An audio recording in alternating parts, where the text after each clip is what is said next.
remontons dans le temps, en 1900, pour bien mesurer à quel point une exposition universelle peut être une véritable locomotive pour un pays, même si elle entraîne beaucoup de dépenses. Voici ce film sur l'exposition universelle de 1900.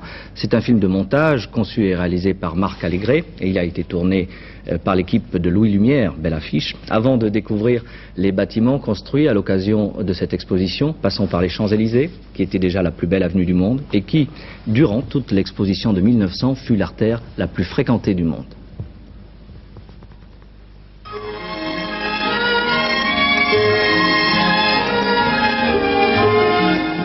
Depuis 5 ans, d'immenses travaux ont bouleversé les deux rives de la Seine, entre les Invalides et la Tour Eiffel. Une ville nouvelle, éphémère, se créait à l'intérieur de l'autre. Tout un quartier de Paris prenait l'aspect fabuleux d'un pays inconnu, dont la porte monumentale, du plus pur moderne style, se dressait près de la place de la Concorde.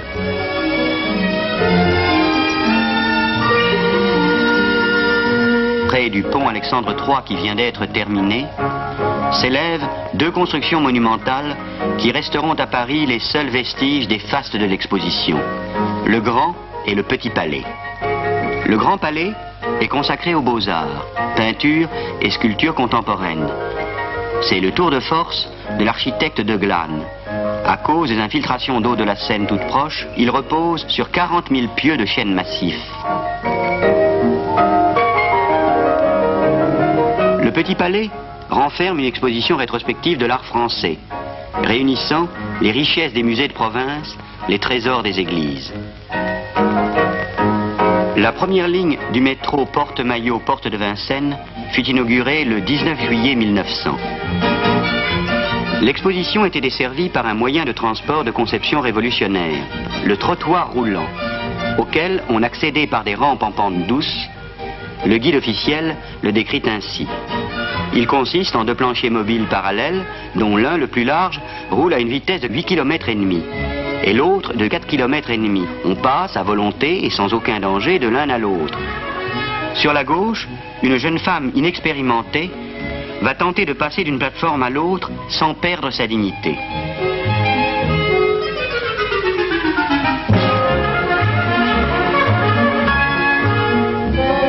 Le mouvement est continu, le tarif unique est de 50 centimes. Le trottoir roulant faisait un grand cercle au croisement de l'école militaire, reposant sur un viaduc en charpente de 7 mètres de hauteur.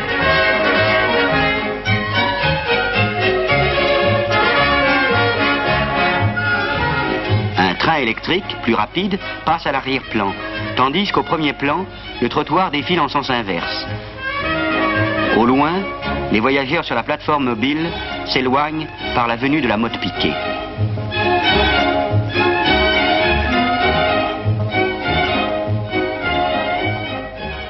Sur l'esplanade des Invalides, en face du pont Alexandre III, une ville de palais blancs faite de bois et de staff était sortie de terre. Les pays du monde entier y comparaient les produits de leur manufacture, meubles, tapis, bijoux, tissus. Le caoutchouc, dans ses applications les plus récentes, était la grande nouveauté. Le trottoir roulant longeait le quai d'Orsay en direction de l'Alma. Les voyageurs pouvaient voir défiler devant eux le panorama des pavillons construits le long de la Seine. Sur la rive gauche de la Seine, entre l'Alma et les Invalides, la succession des palais des puissances étrangères était appelée rue des Nations. La Suède, étrange d'Éric aux écailles de bois. À côté de la Suède, un grand bâtiment carré de style florentin, le palais de la principauté de Monaco. Le pavillon de l'Espagne emprunte ses tours à l'Alcazar de Tolède. La Norvège, rustique chalet de sapin.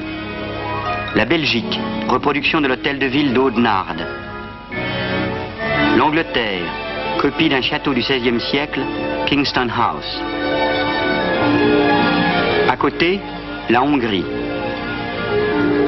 La Bosnie-Herzégovine, le pavillon d'Autriche de style baroque, le pavillon des États-Unis coiffé d'un dôme. Sur la rive opposée, à l'emplacement actuel du musée d'art moderne, s'élevait une reconstitution du vieux Paris, imaginée par M. Robida, célèbre pour ses romans d'anticipation.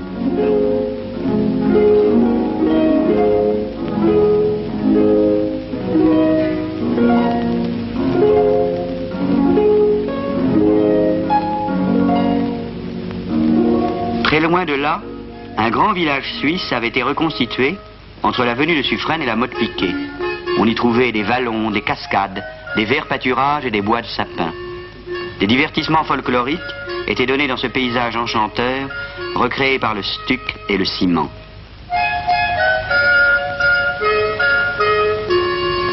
Le globe céleste de 60 mètres de hauteur.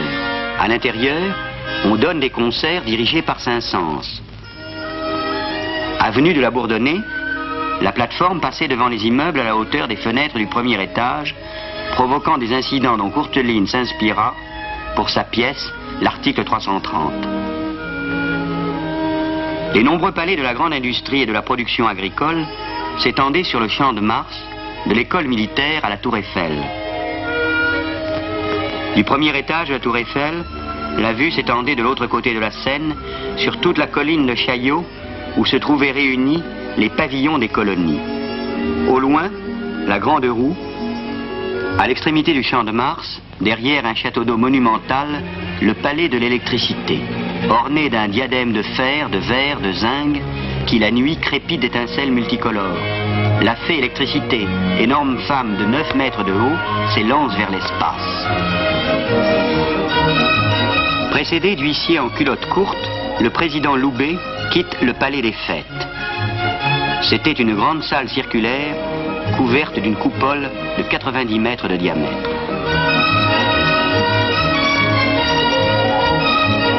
C'est de là que partaient d'innombrables défilés folkloriques que les opérateurs de M. Louis Lumière tourneront inlassablement.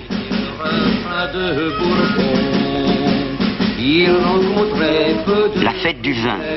Et trouvait toujours le vin bon. Ses maîtresses étaient... La femme est reine de toutes ces fêtes. Reine des fleurs, reine des parfums, reine des rêves qu'emportent les touristes, toujours dans le style de la vie parisienne. Mais que symbolise ce dernier cortège précédé d'un mythe?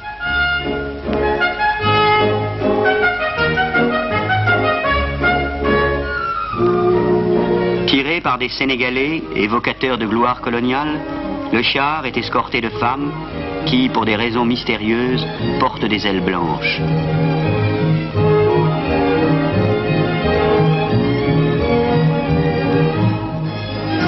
Des jardins, des parterres fleuris, des fontaines entouraient la tour Eiffel.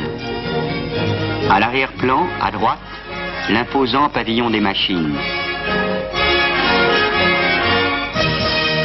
Au pied du Trocadéro étaient groupés les pavillons des colonies françaises et étrangères. Toute la colline était un rêve d'exotisme où se mêlaient les casbahs, les mosquées, les pagodes, les paillotes. Le père de famille se dit qu'il reviendra seul pour admirer le ventre mobile des Ouled Niles. La réalité est un peu décevante. On sert du thé à la menthe et les enfants sont admis. Pour clôturer l'exposition, le président Loubet avait convié tous les maires de France à un banquet monstre dans les jardins des Tuileries.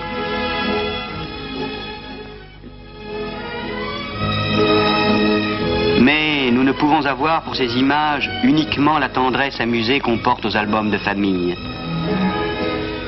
Ces messieurs à moustache et à chapeau de forme, qui étaient émerveillés par ce qui nous semble naturel aujourd'hui, ont été les accoucheurs de notre présent. Car cette fin de siècle a vu le commencement de grandes choses. Le moteur à explosion, le premier dirigeable, l'invention de l'air liquide, le cinéma, les premiers transatlantiques géants et surtout la domestication de l'électricité.